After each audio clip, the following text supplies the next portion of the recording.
Buenos días a todos, hermanos. Damos gracias al Señor porque nos concede nuevamente tener tiempo para meditar, para escuchar su palabra. Hoy, en este su día, yo espero que hayan preparado sus corazones, preparando nuestros corazones para tener tiempo de meditación, de reflexión, de escuchar la palabra y de profundizar en nuestros corazones con la ayuda de su Espíritu, para que asimismo, rogando al Señor por su Espíritu, nosotros adquiramos nuevas convicciones que nos transformen a la imagen de su Hijo. Por favor, acompáñenme a orar para iniciar esta clase de escuela dominical. Oremos. Padre, te damos muchas gracias porque eres muy bueno con nosotros al concedernos, Señor, gracia y de tu Espíritu y tu palabra para, Señor, ser edificados.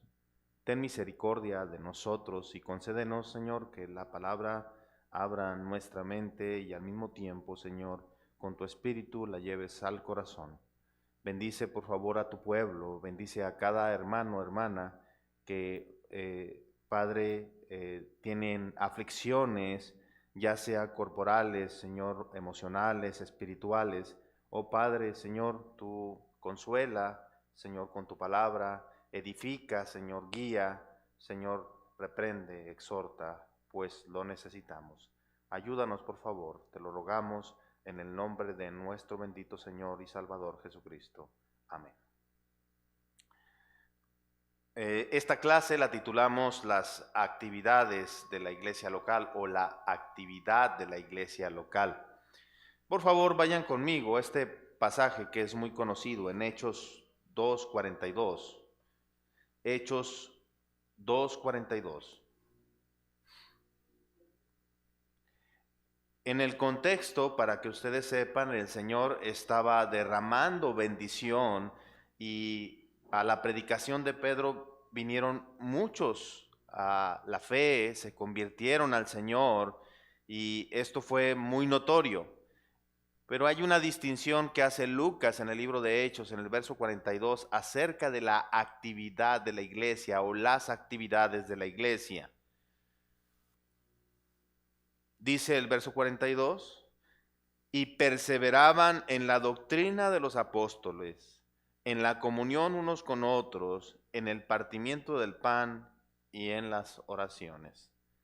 Nosotros aprendimos la clase pasada acerca de la importancia de que la iglesia en su relación con la cultura no se conforme a esta, a la cultura. Es decir, que la iglesia debe convertirse en una influencia a la cultura, pero la iglesia no debe adoptar las ideas culturales, sobre todo considerando que la cultura emana de valores o principios mundanos. La iglesia debe permanecer en la verdad de manera sólida. Así que si el propósito de la iglesia es promover la madurez por medio de la verdad, la unidad y la pureza, entonces sus funciones, sus actividades deben de estar enfocadas sobre esos objetivos amplios. La idea que hoy en día existe en las iglesias tiene que ver con el crecimiento numérico. Las iglesias quieren tener muchos asistentes y entonces, como ese es su objetivo y no lo que acabo de mencionar, entonces la iglesia comienza a hacer cosas o a hacer actividades que ayuden a cumplir ese objetivo. Particularmente creo yo que el objetivo es la clave. El crecimiento numérico muy a menudo es lo que recibe mayor importancia. Entonces todo lo que sirve para ello, pues es lo que la iglesia va a realizar. Lo que sucede es que cuando la iglesia hace esto, abandona el modelo bíblico y en su lugar busca el pragmatismo, es decir, lo que funciona, es relativo acerca de la verdad, es comercial, es decir, trata de impulsar o buscar consumidores. Miren, hermanos, que la verdad en ocasiones, hace unos días, no menos me mostraban una fotografía, creo que aparecía en una red social, y en esa fotografía el lugar donde está el púlpito es un escenario. Y aunque lo que yo voy a decir le puede causar cierta gracia, debería más bien causarnos repugnancia. En el lugar estaba, la parte del fondo está como si fuera un cielo estrellado nocturno. Y arriba dice, asemejando el logo de Star Wars, arriba dice estar orando. Eso es como un circo. ¿Por qué? Porque eso crea empatía con las personas. Y otras cosas que vi, decía yo, qué lamentable. Pero esas actividades excesivas y relacionadas con la edad desconectan a las familias y a su propia experiencia personal y dinámica en la adoración, su propia experiencia de salvación. Lamentablemente muchas personas eligen una iglesia sin basarse en la fidelidad de las Escrituras y junto a la unidad y semejanza de Cristo, de sus miembros, sin importar el tamaño o las condiciones de la iglesia. Es penoso ver que hay personas que dicen, bueno, es que lo que pasa es que nosotros buscamos conexiones sociales y entonces buscan una iglesia de acuerdo al ámbito social donde quieren desarrollarse. Asemejan la iglesia a un club, a un lugar donde yo voy y el lugar tiene que ser más o menos de acuerdo a lo que yo aspiro o deseo que mis hijos se vinculen socialmente con personas de esta manera. Eso es una pena. Elegir una iglesia debería estar fundamentado en que ésta busque ser fiel a la verdad, esté unida a Cristo y que sus miembros manifiesten esa unidad en santidad. Esa debería ser la razón por la cual yo elijo una iglesia y decido ir a ella. La iglesia primitiva, como leímos en el verso 2:42, tenía un enfoque mucho más simple, centrándose en la predicación de la palabra, en la comunión y en la oración. Ahora eso puede resultar poco atractivo. Dicen, no, pero bueno, hermano, hay que hacer algo para sentirnos bien. Bueno, busque un lugar para sentirse bien. Si quiere ir a un lugar de escuchar música que le haga sentir bien, pues vaya al concierto de su artista favorito. Pero la iglesia tiene el propósito de glorificar a Dios. Él es el receptor de nuestra adoración. Y Él ha dicho cómo la iglesia debe de llevar adelante su actividad o sus actividades. Nosotros no tenemos la libertad para inventar nuevos métodos o formas de adoración, solo porque nos ayudan, y pongo entre comillas la palabra, nos ayudan a facilitar una experiencia emocional. No, dicho de otra manera, hermanos, nosotros no estamos buscando en la actividad de la iglesia sentirnos bien. Hermano, ¿y entonces a qué venimos? A adorar a Dios. Y muchas veces esa adoración no nos hará sentir bien porque Dios nos mostrará a nosotros nuestros pecados y nos redarguirá. Y entonces nosotros tendremos que confesar, llorar, arrepentirnos e ir a Él buscando ser renovados en obediencia. Porque otras veces Dios no nos va a responder nuestras oraciones como nosotros queremos. No nos dará lo que deseamos. A veces Dios dirá no. Esto es difícil en nuestros días cuando dicen, no es que Dios, es que te falta fe. No, a veces el apóstol Pablo le pidió al Señor que le quitara el aguijón y Dios no le dijo, te falta fe, Pablo, le dijo, no. Bástate mi gracia, mi poder se perfecciona en tu debilidad. ¿Le faltó oración a Pablo? Él dice, te lo he pedido 3 veces. Y por el contexto y la forma en que Pablo expresa, las 3 veces, el Señor le dijo, no.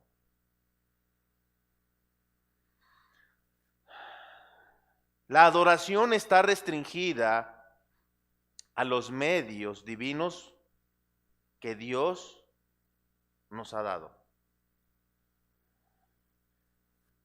¿Dónde? En su palabra. Estos medios conocidos como los medios ordinarios de gracia incluyen la predicación de la palabra, la lectura de la palabra, cantar la palabra, orar la palabra, observar las ordenanzas de la palabra y la comunión alrededor de la palabra. Entonces, ¿cuáles son o cuáles deben ser las verdaderas actividades bíblicas de la iglesia local? Según las Escrituras, la iglesia debe reunirse para glorificar a Cristo, buscando la verdad, la unidad y la pureza, centrándose en 5 actividades sencillas. Y aunque no tenemos, esta es una clase para mencionar las actividades y dar una explicación breve, cada una de estas podemos nosotros profundizar y buscar y ver cómo la Escritura prueba esto. Espero que el Señor nos ayude. Primera actividad.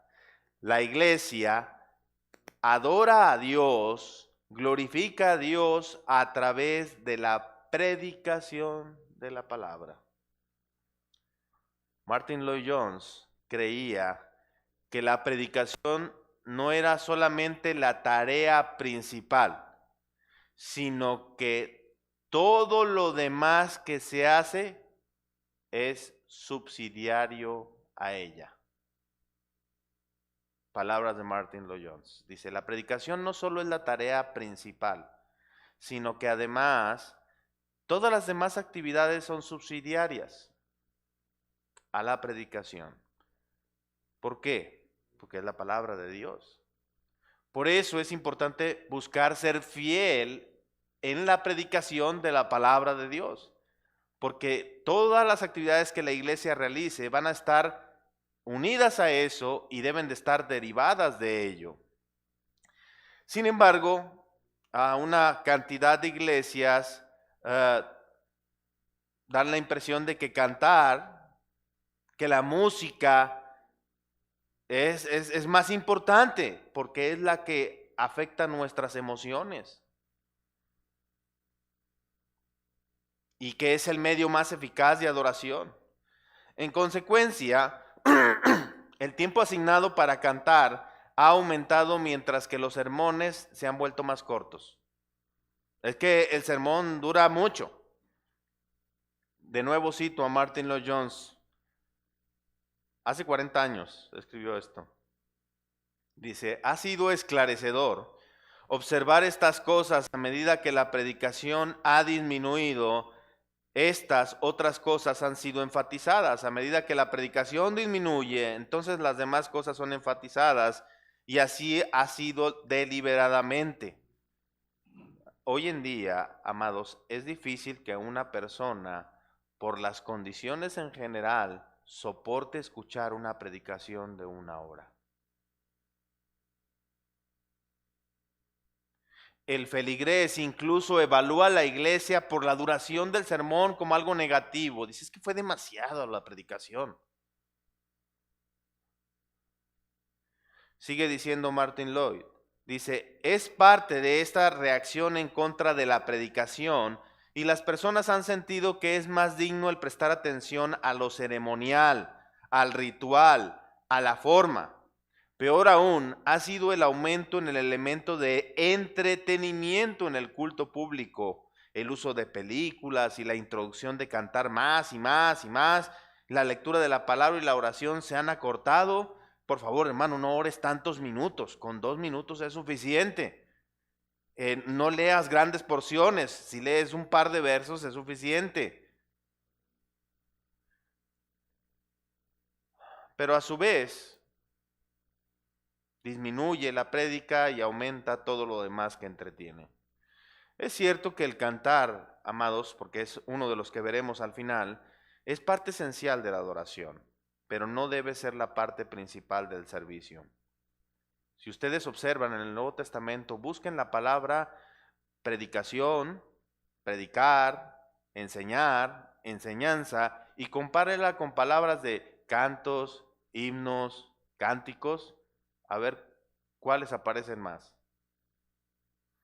Y eso le va a decir cuáles eran las actividades más dominantes en el tiempo de Cristo, sus apóstoles y la iglesia primitiva. Si las iglesias quieren volver al modelo neotestamentario, bíblico, de cómo adorar a Dios y cómo llevar a cabo su actividad, entonces la predicación debe colocarse otra vez en el centro como una prioridad bíblica.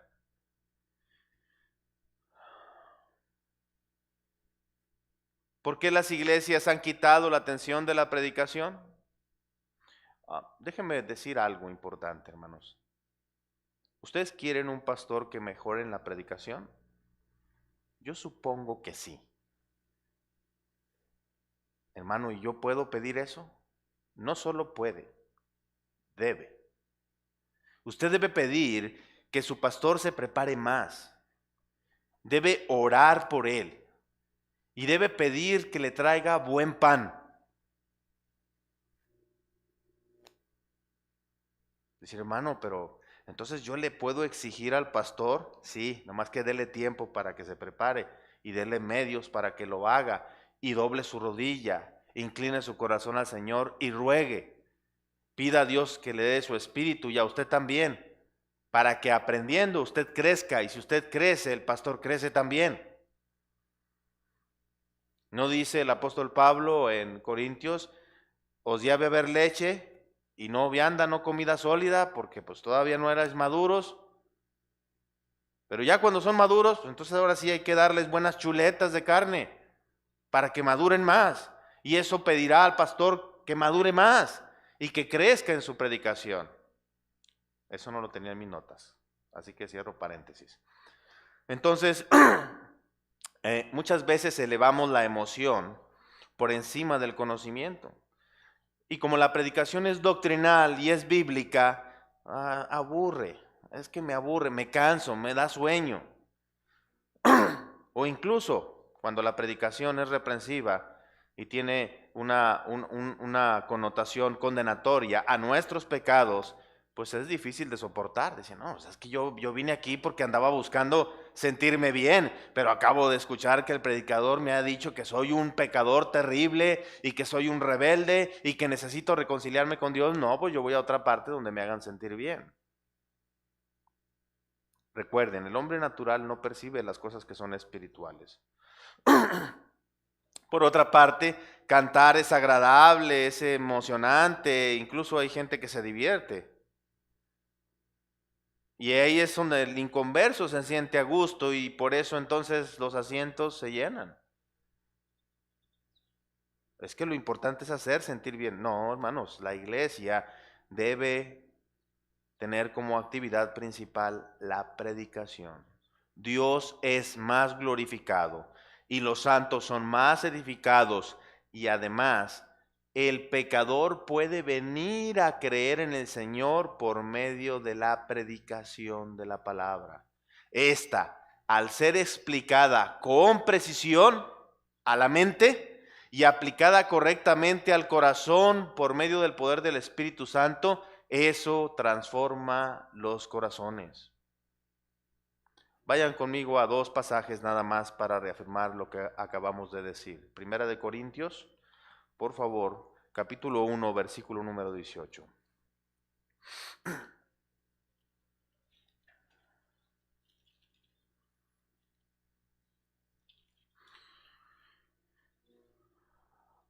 Capítulo 1 de primera carta a los Corintios, versículo 18, dice, porque la palabra de la cruz es locura a los que se pierden, pero a los que se salvan, esto es, a nosotros, es poder de Dios. La predicación debe ocupar un lugar central en la actividad de la iglesia. Número 2. La iglesia adora y glorifica a Dios por medio de la oración. La iglesia debe de orar individual y corporativamente. Es decir, los miembros de la iglesia, los creyentes, deben de tener tiempo para orar de manera personal, privada. Tiempo donde ustedes y yo podamos ir al Señor en una intimidad espiritual, confesarle nuestras aflicciones, nuestros pecados, pedir que nos dé su espíritu para ser fortalecidos, renovados, reprendidos, transformados. Pero al mismo tiempo también la iglesia debe de orar en forma corporativa. Y vaya, hermanos, que nosotros por toda esta situación nos ha impedido tener oración unidos, corporativamente, presencialmente. Eso de presencial se ha hecho parte de nuestro lenguaje, presencial y virtual. Pero en la oración que tenemos en nuestro caso, en la que hacemos por medio de un grupo, y a lo mejor luego podemos hacerlo de otra manera, es importante que la iglesia esté unida corporativamente, siendo consciente e intencionalmente orar por las peticiones que la iglesia está elevando en comunión con nuestros hermanos.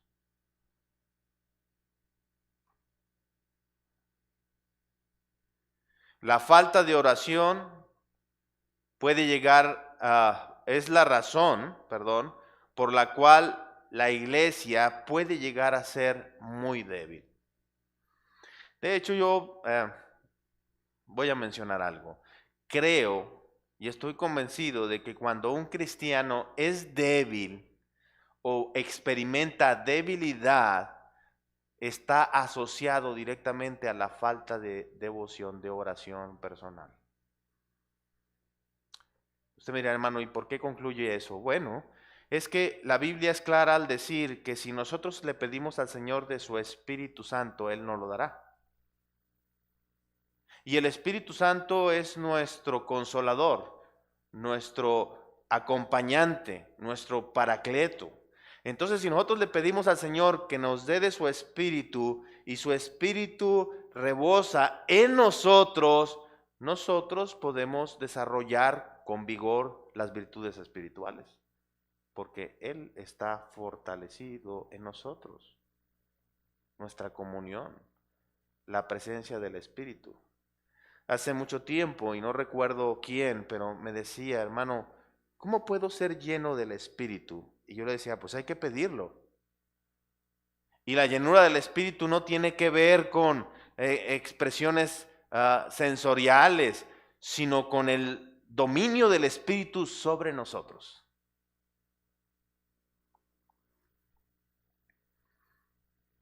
Ahora usted dirá, hermano, pues es que hay poca eficacia en la predicación. Pues debe pedir por el Espíritu de Dios sobre el predicador y sobre usted. Porque si usted y yo no oramos continuamente por ello, entonces no hay poder si no hay oración. La iglesia debe de orar.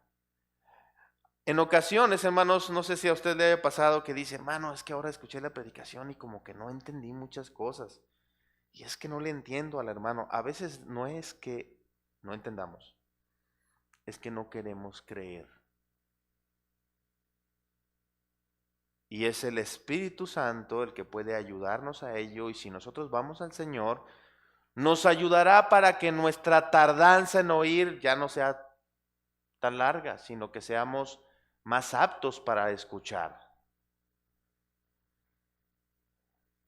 La oración como actividad no es una actividad complementaria o una buena actividad. La oración, amados hermanos, es una actividad esencial, necesaria, porque además muestra con claridad, en el sentido más práctico, la dependencia que tenemos de Dios. Si nosotros no oramos, confiamos en nosotros. Creemos que nosotros podemos, ya sea individual o corporativamente. Así que la iglesia adora a Dios por medio de la oración, orar. individual y colectivamente. Número 3. La iglesia glorifica y adora a Dios por medio del compañerismo. El compañerismo cristiano es mencionado en el texto que leímos hace un momento. Dice Hechos 2, volvamos a nuestro texto. Hechos 2, 42, en la comunión unos con otros.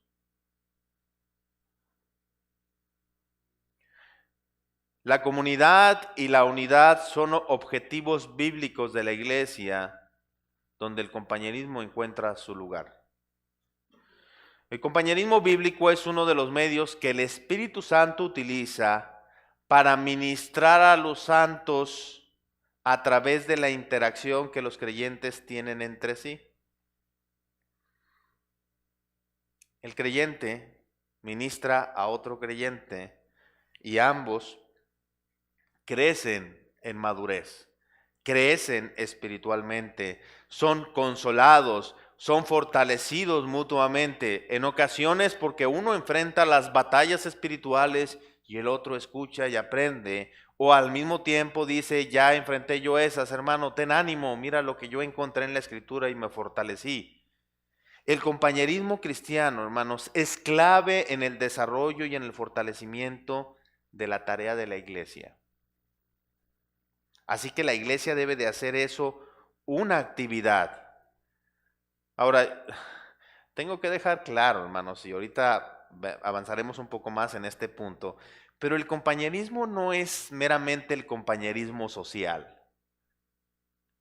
Yo le puedo llamar el compañerismo espiritual, donde la palabra de Cristo abunda, donde estamos sentados a la mesa y podemos hablar de temas espirituales, tratar asuntos que son, a veces hablar de nosotros y de las dificultades que por la providencia de Dios hemos experimentado y cómo el Señor nos ha consolado, guiado, reprendido, ayudado por medio de su palabra. O simplemente hablar de la predicación. El Espíritu Santo vive dentro de todos los creyentes y es el Espíritu Santo dentro de los creyentes lo que hace que el compañerismo cristiano sea un medio de santificación. El amor que los cristianos tienen por Dios y por los otros es de edificación para los santos, el cual es manifestado en el compañerismo. Si yo te pregunto, hermano, ¿amas a los hermanos? Y bueno, yo creo que tu respuesta sería, no, sí, hermano, claro, yo amo a todos los hermanos. ¿Y sabes cómo están? Y si me contestas y digo, hermano, lo voy a decir con mucho amor, pero con firmeza. No, hermano, es que con esta pandemia, pues, ni cómo saber. Ahí me entero de algunas cosas que aparecen en el grupo. ¿Y no tienen teléfono? Como para que te enteres qué está sucediendo, hermano, cómo estás. Vi en el grupo, en el servicio de oración, apareció tu nombre, el nombre de tu pariente, el nombre de tu amigo, de tu compañero. ¿Y cómo está ese amigo? ¿Cómo está ese pariente? ¿Tú cómo estás? ¿El Señor te ha fortalecido por medio de esto? No tienes que ver, no tenemos que reunirnos en una casa siempre. Y con esto, pues bueno, se complica.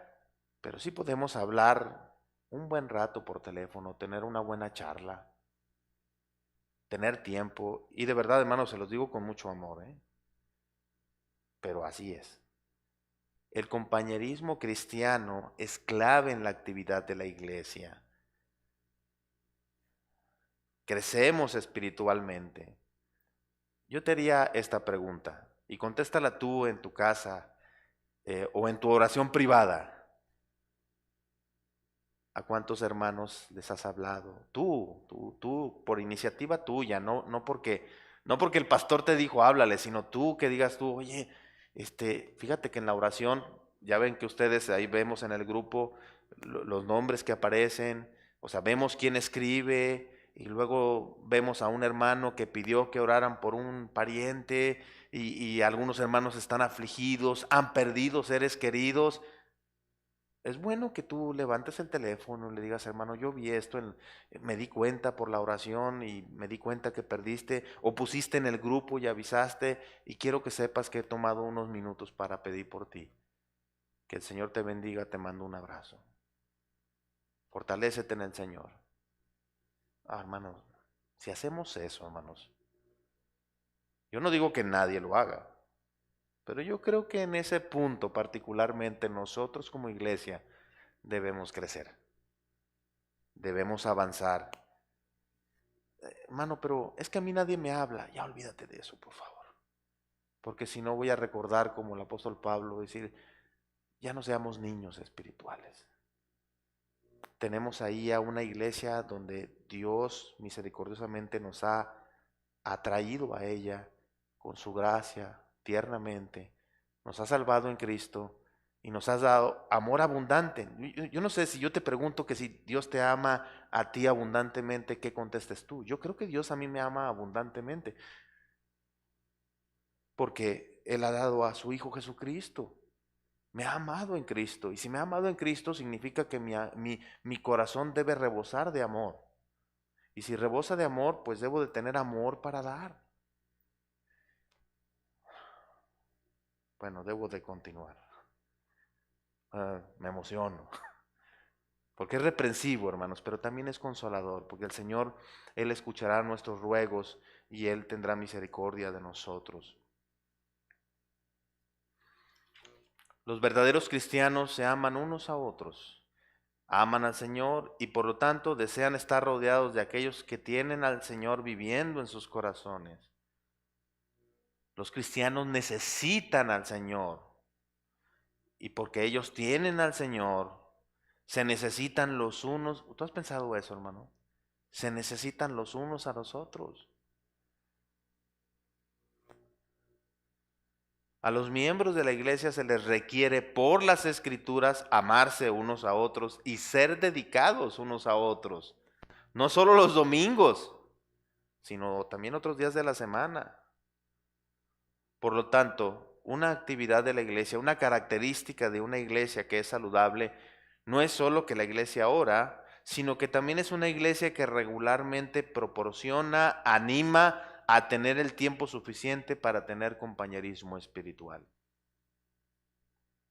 Número 4. La iglesia adora a Dios por medio de las ordenanzas bíblicas. Esa es otra actividad de la iglesia. A la iglesia se le ha encomendado 2 ordenanzas bíblicas. Una, el bautismo de creyentes y 2, la cena del Señor. Yo espero que pronto, cuando nos reunamos de nuevo, vamos a tener la cena en nuestra primera reunión, porque esta condición ha hecho que nosotros no tengamos la oportunidad de tener esta ordenanza, de practicar esta ordenanza como iglesia corporativamente. Entonces, el bautismo es un testimonio público del arrepentimiento y un acto de obediencia al Señor, y aunque el bautismo no es esencial para la salvación, es altamente improbable que una persona que verdaderamente ha nacido de nuevo no tenga un deseo ardiente de seguir al Señor y en este primer mandato de Él al nuevo creyente. En este acto de deseosa obediencia, el bautismo es una confesión pública de Cristo, la cual evidencia a la iglesia y al mundo de que ha habido una transformación radical interna. El bautismo es también un sermón visible. Demuestra una realidad espiritual de la muerte al pecado y la resurrección a nueva vida en Cristo Jesús. También la cena del Señor es un memorial de la muerte de Cristo. Al igual que el bautismo, la cena del Señor es un sermón visible que ilustra una realidad espiritual. Más que eso, la cena del Señor no solo representa la muerte de Cristo, sino que también muestra la comunión espiritual entre Cristo y su pueblo. Es llamada comunión porque muestra cómo Cristo y su pueblo están unidos en un solo cuerpo. El partimiento del pan y el vino ilustran cómo el pueblo de Dios está unido y tiene compañerismo con Cristo por la fe. El pueblo de Dios, al participar de los elementos de manera colectiva, muestra cómo están igualmente unidos a Cristo. Entonces, una cuarta actividad de la iglesia son el bautismo y la cena del Señor. 5 y último, la iglesia adora a Dios y glorifica a Dios por medio del canto. Adorar al Señor en una canción es un deseo engendrado por el Espíritu en los cristianos. Y aunque se señaló que la palabra predicada debe ser el punto central del servicio de adoración, el canto congregacional de alabanzas a Dios no debe ser descuidado. La Biblia, pongo una nota aquí importante. Noten que es el canto congregacional. Y esto quisiera hacer una distinción importante. Hay iglesias, y está bien que haya personas que por su habilidad canten en la iglesia, se les facilite un micrófono y ayuden a la congregación a cantar. Pero el punto importante no es que esa persona sea más notable que la congregación, sino que debe colaborar con la congregación para que la congregación cante. Nosotros debemos estimular a que la iglesia cante, que el canto sea congregacional. Si algún experto de música me dice, hermano, pero es que la iglesia no sabe cantar, entonces hay que enseñarle a la iglesia que cante. Y los que cantamos muy feo, porque no sabemos cantar, pues cantamos un poquito más abajo. Y los que cantan casi como ángeles, que levanten la voz, pero todos cantamos. Termino con mi nota.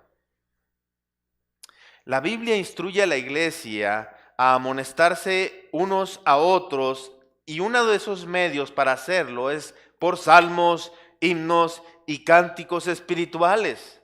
El cantar es un medio maravilloso para expresar los afectos, los sentimientos más profundos de gozo, de admiración y de alabanza a Cristo. Por lo tanto, un servicio de adoración saludable, una de las actividades importantes de la iglesia, incluye canciones, sinceras, fervientes, guiadas por el Espíritu, que están arraigadas en las gloriosas verdades de la palabra de Dios. Así que la iglesia tiene también como actividad cantar. Ahora, una vez más, para concluir, ¿cómo vamos en tiempo, hermanos? 40. Muy bien. Bueno, eso digo yo, ¿verdad? Los de aquel lado dirán. Una vez más, si el objetivo de la iglesia es glorificar a Cristo, la gloria de Dios, al promover la verdad espiritual, la unidad y la pureza, entonces nuestra adoración con cánticos necesita reflejar ese objetivo. Por lo tanto, los cantos que cantamos deben tener un alto y profundo contenido teológico.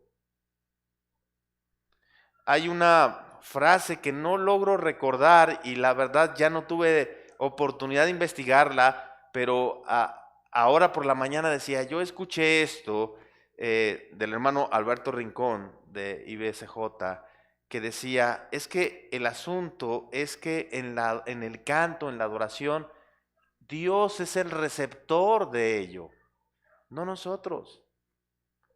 Nosotros cantamos a Dios, Él es como el espectador, Él es el que está en el centro y nosotros estamos cantándole a Él, no a nosotros. Así que eso me hizo pensar, oh Señor, ¿cuántas veces olvido yo que yo estoy cantando a tu nombre cuando soy descuidado al hacerlo?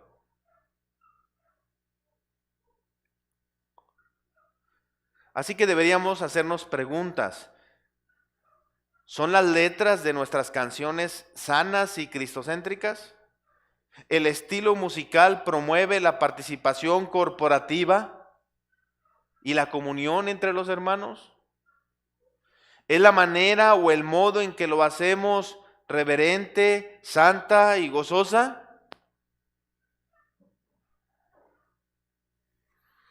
Aunque una expresión contemporánea de adoración puede ser espiritualmente refrescante, La adoración que es dirigida a un Dios santo nunca debe estar dirigida por nuestra cultura secular. Aprendimos eso en Levítico 10:3. Debemos recordar que el secularismo es aquello que se opone directamente a la santidad. La adoración nunca debe ser algo casual en las escrituras. Algo casual. En las escrituras, algunos murieron por tomar o por no tomar seriamente esto. Bien, repasemos las actividades. Son 5. La primera actividad de la iglesia es la predicación. Debe tener centralidad y todas las demás actividades de la iglesia son subsidiarias a ella. La predicación fiel de la palabra de Dios. La segunda actividad es que la iglesia debe de orar. No los quiero decir en desorden, hermanos. Sí estamos bien, ¿verdad? Ok, la segunda actividad es la oración. La iglesia debe de orar individual y corporativamente. Debe pedir que Dios la esté vivificando continuamente con su espíritu, dando gracia abundante individual y corporativamente. La tercera actividad, la iglesia debe de adorar y glorificar a Dios a través del compañerismo espiritual, donde los creyentes se edifican unos a otros, se relacionan unos a otros por el amor que Dios ha derramado en sus corazones, tienen amor unos para con otros, y esto ayuda porque anuncia que somos discípulos de Jesús. Es el testimonio de que somos discípulos de Jesús. La cuarta actividad, la iglesia adora a Dios y glorifica a Dios por medio de la práctica de las ordenanzas del bautismo y la cena del Señor. Y por último, la iglesia adora a Dios por medio del canto espiritual, de aquel que tiene un buen contenido escritural, que es profundo teológicamente y que además de eso es correspondiente al Dios a quien se dirige el canto. Ahora, algunas veces dicen, hermano, pero pues es que a la iglesia como que le falta algo. Mientras no le falte esto, hermanos. Hermano, pero es que yo como que creo que deberíamos hacer otra cosa. Para los jóvenes. Deberíamos de tener eventos deportivos, teatro, algo. Hay otros lugares donde hacen eso. La iglesia debe de... No estoy diciendo que la iglesia no debe hacer nada para los jóvenes. Estoy diciendo que todo debe de girar en torno a estas actividades. Esa es la función de la iglesia. Volvemos a nuestro texto que dice, y perseveraban en la doctrina de los apóstoles, en la comunión unos con otros, en el partimiento del pan y en las oraciones. Que Dios nos ayude, porque si nosotros hemos permitido que la iglesia tenga otras actividades de manera dominante, o hemos tratado de convertir la iglesia en un club, estamos equivocados. No estamos siendo la iglesia que glorifica a Dios. Y alguien dirá, hermano, pero tal vez algunas personas no vean atractiva la iglesia. El pecador no ve atractivo el evangelio en principio, hasta que el Señor lo llama. Y entonces Él se verá precioso, glorioso para el pecador. Nosotros debemos ser fieles en predicar y proclamar la verdad. Debemos buscar ser una iglesia fiel, haciendo lo que la iglesia es llamada a hacer, para la gloria de Dios. Y por consecuencia, eso será una bendición para el pecador. Que el Señor les bendiga, que el Señor nos ayude. Oremos. Padre, te damos muchas gracias por tu misericordia, tu bondad. Gracias porque nos has concedido este tiempo. Te pedimos, Señor, perdón si hemos sido descuidados en algunas de estas que son las actividades principales de la iglesia, y que nos ayudes. Yo personalmente Señor, te pido por aquella que mencionamos de la comunión unos con otros. Líbranos del individualismo, del aislamiento, del concepto mundano de yo puedo solo. Oh Señor, tú nos has dado a otros hermanos y en tu palabra encontramos que nosotros podemos edificarnos unos a otros. Fortalece nuestros vínculos espirituales, ya que si estamos unidos a ti, estamos unidos también entre nosotros.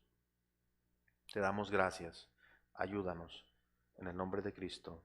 Amén. ¿Hay tiempo para preguntas? ¿Me ayudan si es que hay tiempo? Si no... ¿Sí hay tiempo todavía? Bueno, hermanos, si me están diciendo aquí que sí hay tiempo para preguntas, si alguien tiene una pregunta, pues adelante. Si la podemos contestar, la contestamos y si no, pues...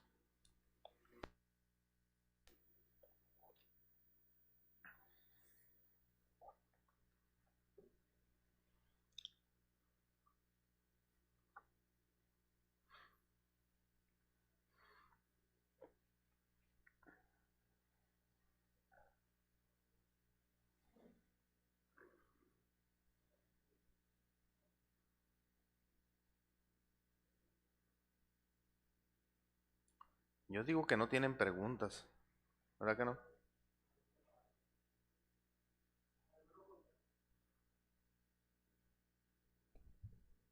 Un hermano pregunta, ¿qué significa subsidiaria? Y otra pregunta, ¿qué quiere decir que las 4 últimas actividades de la iglesia son subsidiarias a la primera actividad?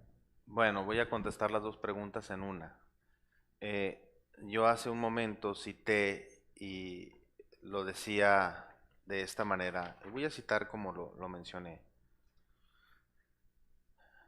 La actividad de la iglesia, noten que el título que puse en la escuela dominical puse la actividad. Traté de mostrarlo como una unidad. No lo mencioné porque no lo creí necesario, pero la actividad de la iglesia debe estar centrada en la palabra de Dios y todo lo demás que se hace debe ser derivado. Eso es lo que podríamos ser subsidiaria, es decir, que se deriva. Yo mencioné que lo mencioné así y lo voy a leer porque creo que es los medios ordinarios, los medios de gracia que el Señor nos ha dado por su palabra incluyen la predicación de la palabra, y ahora noten, la lectura de la palabra, cantar la palabra, orar la palabra, observar las ordenanzas de la palabra de Dios y la comunión alrededor de la palabra. En todas las otras 4 actividades, la palabra es central. Por eso menciono que el primer lugar ocupa la predicación fiel de la palabra de Dios y todas las demás actividades deben de ir alrededor o fundamentadas en la palabra. A eso me refería con subsidiarias, que puede también decirse como derivadas o fundamentadas también. No sé si fui claro, espero que sí. ¿Otra?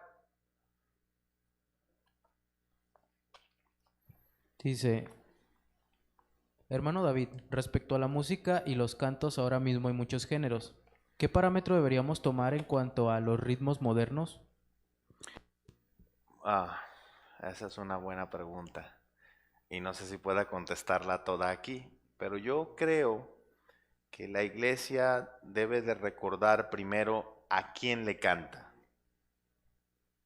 Y la Biblia tiene una descripción, si no plena, porque la Biblia no nos dice plenamente todos en su extensión y su profundidad los atributos de Dios. Pero la Biblia sí nos deja conocer lo suficiente acerca de la persona de Dios. Entonces, lo primero que yo diría no es voltear a ver qué ritmo, sino voltear a ver a quién vamos a cantar. Si vamos a cantar al Señor, entonces los cantos que entonemos deben de corresponder a su persona. a su carácter. Y otro elemento importante es que los términos de reverente y gozoso muchas veces es interpretado como que son oponentes, y eso está mal. Es decir, podemos cantar a Dios de forma reverente y de forma gozosa. Y creo que esa distinción es importante cuando nosotros entonamos cantos o himnos. Debemos tener presente de que cantamos a Dios de una forma reverente, pero también de una forma gozosa. Ahora, ese gozo no es una algarabía mundana, es una gratitud espiritual que debe emanar del corazón. Es decir, que nosotros estamos agradecidos, gozosos, porque el Señor nos ha salvado, nos ha perdonado, nos ha limpiado, nos ha unido en la iglesia, nos mantiene constantemente edificándonos a través de su palabra. Entonces creo que esos dos elementos, a quien le cantamos y reverencia y gozo bien balanceados, son los elementos que nos ayudan a distinguir. Y yo mencionaría una tercera cosa. Hay una diferencia entre el canto congregacional en la adoración pública y algún canto que usted escuche que hayan compuesto que hable de la experiencia espiritual. Y digo que hay una diferencia porque sí en la iglesia, en la reunión de la iglesia, debemos atender al principio regulativo porque estamos reuniéndonos en presencia del Señor. Y debemos buscar. Ahora, alguien me dirá, hermano, pero también cuando voy en el carro, voy en la presencia del Señor. Sí, pero especialmente en la reunión pública, Dios se hace presente, especialmente. Él lo ha prometido. Entonces, hay que hacer también esa distinción entre el canto en el culto público y el canto que tal vez tú te guste. A mí hay cantos que me gustan que yo no recomendaría que nosotros los cantáramos congregacionalmente porque no me parecen apropiados para la adoración de un Dios como el que describe la Escritura. Pero son cantos que hablan de la experiencia espiritual y que son buenos, a mí me estimulan, me edifican, me ayudan. Pero no promovería que esos cantos pudieran. Ahora, no quiero que se esté imaginando usted decir, hermano, ¿y de qué cantos habla? Simplemente son cantos que hablan de la experiencia espiritual, pero no son cantos específicamente como lo son muchos de los himnos y cantos que nosotros cantamos, que están dirigidos a exaltar los atributos gloriosos de Dios. Ahí hay una distinción. Hay mucho que se puede hablar de esto, pero creo que con eso será suficiente. ¿Hay alguna otra pregunta? Bueno, entonces, habiendo concluido que el Señor nos dé gracia, nos ayude para ser la iglesia, o que la iglesia haga lo que Dios quiere que haga en este mundo para su gloria. Que el Señor les bendiga.